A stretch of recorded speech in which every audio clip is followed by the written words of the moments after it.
The shared services model is one that many organisations looking to increase efficiency and optimise performance have adopted in recent times. We're delighted to be joined by Gary Thompson, who has successfully implemented the model in a number of businesses here in the Middle East region.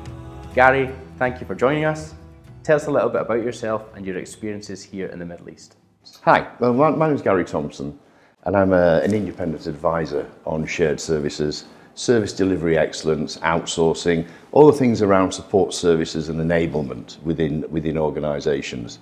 Something I've been doing now for 20 years in Europe, in Africa, in Middle East and in Asia, and a little bit in the States, although not an awful lot. The reason why is the US is exceptionally advanced in what they do. My experience really stems around the two sides of commerce. The industrial side, working with companies like Budget Rent-A-Car, First Group, Holcim, the world's largest cement company, but also working in banks. I've been lucky enough to work in Barclays, I've been working with Santander, Deutsche Bank, Bank of Ireland. So you see different types of service delivery there. In commerce, you're talking about finance, you're talking about procurement, it's sourcing goods and services for the company. But you're also, in banking, you're talking about actually getting services to the customer, to the end customer. So you're talking about loans, account opening, trade finance, the whole wealth of products and services that you buy from a bank. Here in the Middle East, only a few companies have implemented the shared services model. Why do you think this is? The Middle East itself isn't as advanced in using shared services as a model to deliver support or enablement services within organisations. And yet it's actually got very fertile ground to do that. If you can imagine, there's a number of family companies here that are very diverse, and each of them have their own little finance departments, their own little HR departments. So there's always a need to consolidate these together. But they've relied probably on more traditional methods of providing services within organisations. But that's changing. It's changing in a big way. The advent of technology and automation and industrialisation through robotics and AI is accelerating the take-up of shared services within the region. What would you say are the main benefits of shared services to an organisation? Shared services can give a lot of benefits to any company. The first thing people look for is cost reduction. It's natural. Shared services have been around since the 90s, and it was a way of delivering services within your company to drive down the cost. That was what it was there for. And then people then went for outsourcing in the early 2000s. That was a big thing, moving your service delivery out to places like India, where you have labour arbitrage. That nowadays can be done in-house, but it's still the number one key. Let's consolidate together and let's bring down cost. But it's gone further now. It's much more interesting. People are now looking towards standardisation of service delivery because it becomes scalable. When it's scalable, you can bring in acquisitions so easy, just suck them in. Also, there's a push towards being able to provide services within your organisation to regulatory compliance. Compliance especially in banking, is going to become very, very burdensome. It's projected by 2020 that it could cost up to 10% of your revenue for a bank to be compliant. So there is a big need to be able to standardise on services and perhaps even automate services to make that compliance better. But overall, in shared services, there's probably one key thing nowadays, what's focused on people's mind: customer centricity.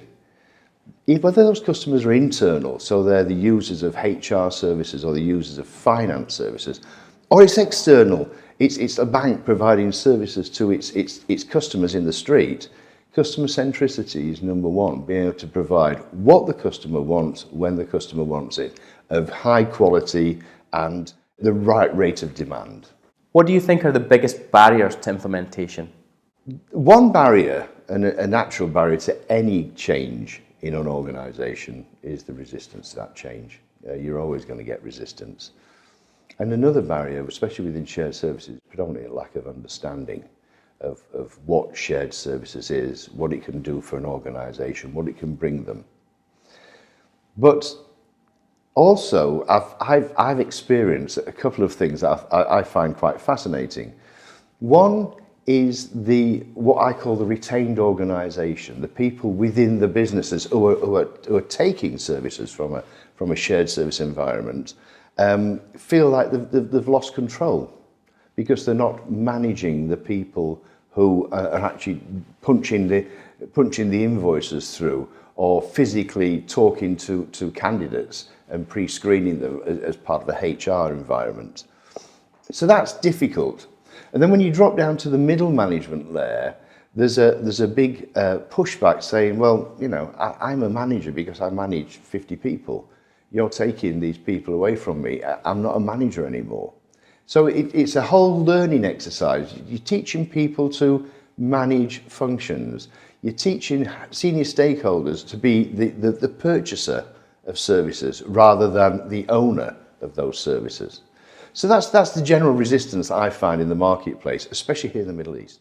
If there are companies out there who are thinking about implementing shared services, what would be your advice to them? Whenever a company considers shared services, I think there's one first key issue that they should address. Understand what your corporate strategy is, what you want to do as an organisation, and then align your service delivery strategy to match that. Going shared services alone, it means you could be heading off in a totally different direction to where the business wants to go. That's not a good idea. So make sure those two strategies align before you even start looking at feasibility studies, before you start looking at what different types of models are available. And those two key issues, feasibility, models, building the business case, again, is the second thing that you should then focus on. And to me, I think there's one other key driver that you need to put into any kind of shared service delivery, and that's performance transformation. Don't adopt poor practices that you may be doing at the moment. Take your business through your services through performance transformation. Get rid of the fractured and the broken processes that are in there. Put in place a lean management system. Teach your team leaders how to manage their people rather than how to punch invoices or do basic transaction processing. That will drive a huge benefit and will also put you in a position ready to automate. Can you talk us briefly through some examples, and typically how long is it before companies start seeing results? Results from implementing shared services can be almost immediate. And it's dependent upon what you're changing and how you're changing it. When I did the work here in the Middle East with the National Bank of Abu Dhabi, we had results within 4 weeks within each area. We put in a lean management environment. We were bringing people together. We were mimicking what you would see as a service flow, which was broken and fractured across multiple departments, bringing the people together, sitting them around a table and letting the flow of process go round that table. So we were driving performance results of 30, 40, 50% efficiencies within a few weeks. Not immediate, because things have got to bed down and people have got to understand their new roles. But because we were stood with them, because we were arm in arm with them, it was all, 4 weeks, really, let's be honest, is almost immediate. In other environments that I've worked in, such as the work I did in Europe, the results are more difficult. The results are more difficult because we were creating a shared services environment that was in English, as opposed to Slovak, Hungarian, German, and Polish, where we're bringing the work from. It is in Slovakia, but it's still going to be an English environment. So the people who were doing the work were generally new people. So you're having to bring the work in, you're having to work shadow, you're having to put people out there to bring that work back. Things have got to bed down. Results may get worse before they get better. But after, it was quite a short period actually. After about 6 months, we were seeing the benefits of that collation of work together within Europe. So it depends. It really does depend. If it's local, I think you can really bang it and get good results. If it's taken from a very broad environment, a multi-cultural environment into one shared services, it's going to take you longer. So for companies looking to implement shared services, where's the best place to start and what resources are required? The best place I see to start within to deliver a shared services or a performance transformation exercise is start with the feasibility. Is this doable? I've talked earlier about aligning the strategies within an organisation, but really, is this feasible? Is this really what you want to do? Shared services and outsourcing is not about shared services or outsourcing, it's about a combination of both. So you get sourced service deliveries usually within a shared service environment. So look at what is the best way to deliver the services that you're trying to consolidate together, that you're trying to bring for an organisation. Then you need some good resources to do this. You need some good Lean Six Sigma people who can look at a process and make it better. You need some good project managers, people who can transition people, process, IT, technology, work from one area to another. But key to the whole thing is you need good stakeholders, good senior stakeholders who are on side, who are supportive, and who will back up the drive that you're doing to make things better within service delivery. And lastly, how do you see shared services evolving here in the Middle East region? Some organisations already have shared services. So in this region, those will naturally evolve in the way in which the marketplace is evolving, which I'll come back to. Other organisations here are just on the voyage of discovery, understanding what shared services can do for them. I'd come across those in doing the workshops in SSON. I come across the people there. It always amazes me that organisations who are very diverse just haven't even really thought about it yet, or are just on that verge of thinking. But the ones who are in shared services, there's a big move in the industry at the moment, a move towards higher levels of automation, a move towards more industrialisation of delivery of services through robotics and through artificial intelligence. Robotics can take over basic tasks, repetitive tasks that are done within any organisation. Here, we've been looking at robotics to do work within the loans environment, going off to the central bank, gathering information about a bank's customers, coming back, being able to do analysis on that data, and then proactively being able to offer loans to customers before they even ask for them. So that overnight switch by a piece of software makes all the difference.